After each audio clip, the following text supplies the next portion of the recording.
ನಮಸ್ತೆ ಕರ್ನಾಟಕ. ಅಮೃತಧಾರೆ ಮಹಾತಿರುವು. ಗೌತಮ್ ಹಾಗೂ ಭೂಮಿಕಾ ದಂಪತಿಗೆ ತಿಳಿಯಿತು ಮಿಂಚು ಸತ್ಯ.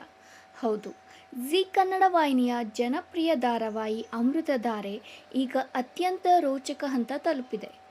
ಗೌತಮ್ ಹಾಗೂ ಭೂಮಿಕಾ ದಂಪತಿಯಿಂದ ಹಲವು ಸಮಯದ ಹಿಂದೆ ದೂರವಾಗಿದ್ದ ಮಗಳು ಕೊನೆಗೂ ಸಿಕ್ಕಿರುವ ಸತ್ಯ ಈಗ ಪ್ರೋಮೋ ಮೂಲಕ ರಿವೀಲ್ ಆಗಿದೆ. ಇದು ವೀಕ್ಷಕರಲ್ಲಿ ಖುಷಿ ಮೂಡಿಸಿದೆ. ಭೂಮಿಕಾಗೆ ಅವಳಿ ಮಕ್ಕಳು ಜನಿಸಿದ್ದವು. ಆದರೆ ಕ್ರೂರ ಜೇಡಿ ಸಂಚು ನಡೆಸಿ ಒಂದು ಮಗುವನ್ನು ಕಿಡ್ನ್ಯಾಪ್ ಮಾಡಿದ್ದ.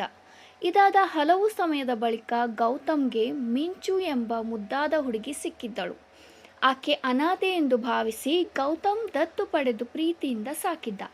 ಆದರೆ ಈಗ ಆ ಮಿಂಚು ಬೇರೆ ಯಾರೂ ಅಲ್ಲ, ಗೌತಮ್ ಮತ್ತು ಭೂಮಿಕಾ ಅವರ ಸ್ವಂತ ಮಗಳು ಎಂಬ ಮಹತ್ವದ ಸತ್ಯ ಬಯಲಾಗಿದೆ.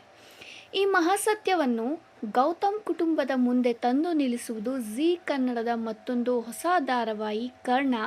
ನಾಯಕ ಕರ್ಣ ಅಮೃತಧಾರೆಯ ಸಂಚಿಕೆಯಲ್ಲಿ ಇದು ಪ್ರಸಾರ ಆಗಲಿದೆ.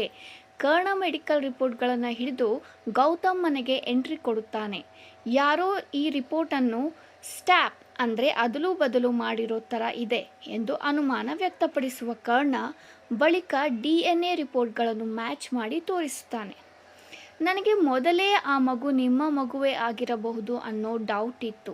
ಈಗ ರಿಪೋರ್ಟ್ಗಳು ಮ್ಯಾಚ್ ಆಗ್ತಿವೆ. ಆ ಮಿಂಚು ಬೇರೆ ಯಾರೂ ಅಲ್ಲ, ನಿಮ್ಮದೇ ಮಗಳು ಎಂದು ಕರ್ಣ ಅಧಿಕೃತವಾಗಿ ಸಾರುತ್ತಾನೆ. ಸತ್ಯ ಕೇಳಿ ಇಡೀ ಕುಟುಂಬ ಆಶ್ಚರ್ಯಚಕಿತರಾದಾಗ ಕರ್ಣ ಮತ್ತೊಂದು ಮುಖ್ಯವಾದ ಸುಳಿವು ನೀಡುತ್ತಾನೆ. ಆ ಮಗುವಿನ ಕೈ ಮೇಲೇನಾದರೂ ಮಚ್ಚೆ ಇತ್ತಾ ಎಂದು ಪ್ರಶ್ನಿಸುತ್ತಾನೆ.